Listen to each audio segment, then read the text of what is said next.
This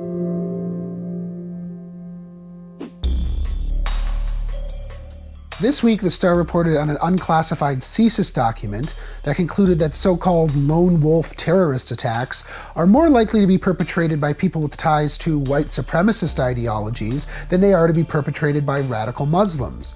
This report comes at a key juncture as Michael Zahaf-Bibeau, the man responsible for the fatal shooting in Ottawa last October, sees his day in court. This is an attack in a case that the Harper government has repeatedly referred to in a bid to sell unpopular anti-terrorism legislation. It also comes about a month after 3 people were arrested for allegedly plotting to shoot up a mall in Halifax.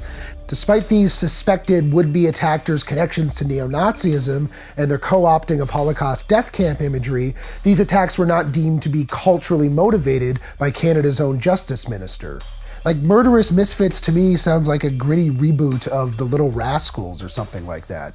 Justice Minister Peter MacKay's assertion that the alleged plot of a trio of self-identified neo-Nazis is not culturally motivated is plainly ludicrous, as if neo-Nazism is something other than a coherent political or cultural ideology. But MacKay saying that these alleged attacks weren't culturally motivated is telling in its own way. It's sort of perceived that aspiring neo-Nazis are just confused kids on the internet who aren't connected to anything like real politics. Couldn't the same thing be said of aspiring Muslim terrorists, looking at Islamic State propaganda on the internet, acting out violently because they feel alienated or confused about their own faith?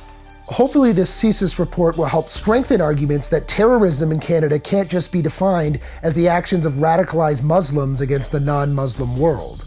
And with a report like this undermining the Harper government's arbitrary definition of terrorism, maybe we'll start rethinking if we should be supporting legislation that hopes to crack down on it.